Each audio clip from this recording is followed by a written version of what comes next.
Prison Education and Recidivism Reduction, Research Proposal. Background. Education opens the gates to a better future. A future where one has a voice and restored self-esteem. Education programs in correctional institutions provide the inmates with an opportunity to acquire skills that they will need to reintegrate back into society once their prison terms are over. The education programs range from secondary instruction, which gives those who dropped at the high school level a chance to attain a college degree and other basic skills, to vocational training. Correctional education includes general education development and certification, college coursework, adult basic education, apprenticeship, and vocational training such as tailoring and masonry. Having a certificate proves that the individual has achieved basic knowledge and skills in the specific subject studied and makes it easier to get a job upon release rather than being idle and ending up being reconvicted. Carlson notes that once incarcerated individuals complete their sentence, integration back into society becomes difficult since they have a criminal record burden, no marketable skills, and support, may most likely re-engage in illegal activities, and end up in prison again. Although education in prisons may not be the solution to criminal activities, the assumption is that it gives the inmates basic skills and knowledge enabling most of them to seek employment and/or create self-employment so that they may not end up in prison again. Therefore, correctional education intends to reduce recidivism among inmates. According to the U.S. Sentencing Commission, close to half of the prisoners released are rearrested within 8 years. Individuals below 21 years have the highest rate as compared to other age groups. Those who dropped at the high school level top the rate at 60.4% compared to 19.1% of those who attained a college degree. Young adults, therefore, have a high likelihood of recidivating, and, according to the high percentage of undereducated offenders, prison education offers an excellent opportunity to these inmates. The RAND Corporation report also noted that individuals who go through prison education are 43% less likely to be rearrested.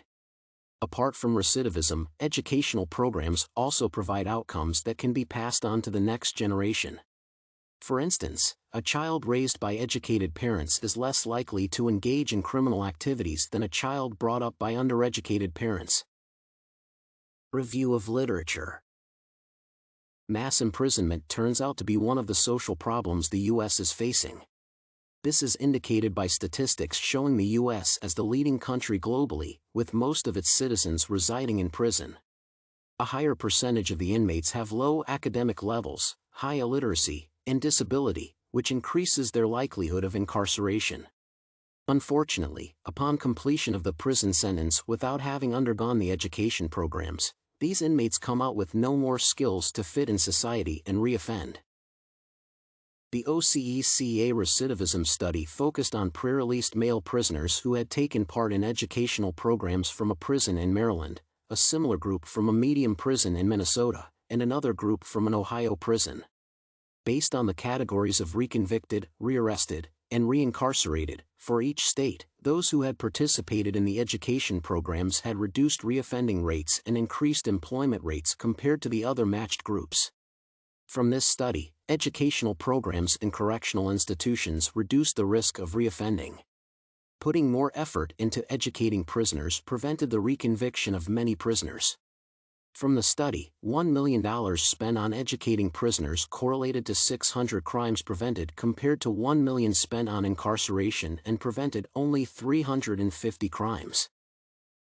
Fogarty argues that college education increases the chances of employment by 13%.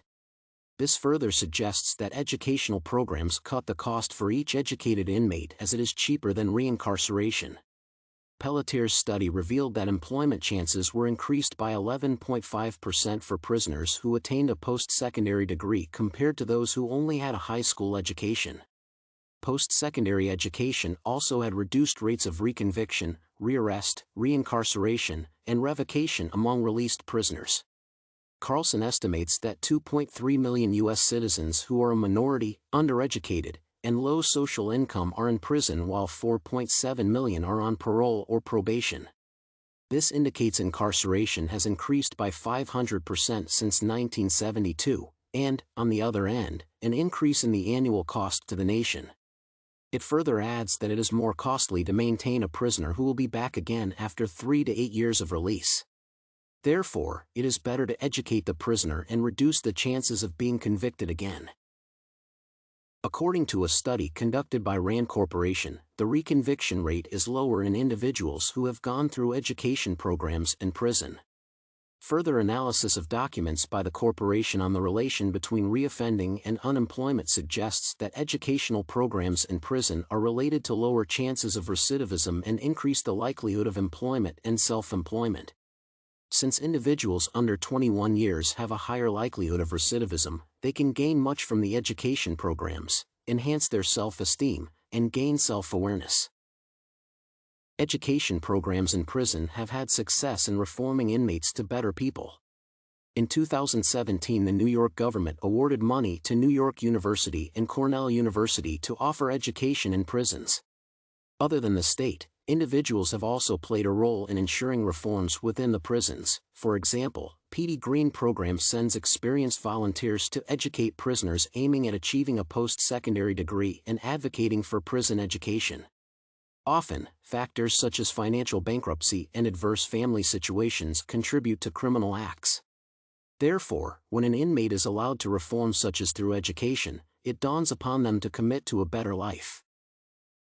Other than reducing recidivism rates, post-secondary education enhances discipline and self-awareness among the participants and improves the quality of relationships between the inmates and correctional officers. Educational programs stand out to have short and long-term benefits to the inmates and the parties involved. Therefore, investing in educating inmates benefits the society. It ensures every person has an opportunity to thrive despite their past.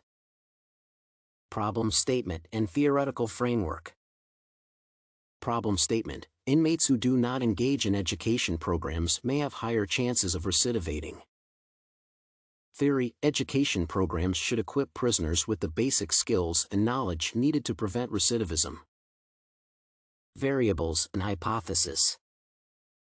The independent variable is educational programs while the dependent variable is the average recidivism rate. The hypothesis is inmates who engage in the educational programs have a lower likelihood of recidivism than those who have not participated in the educational programs.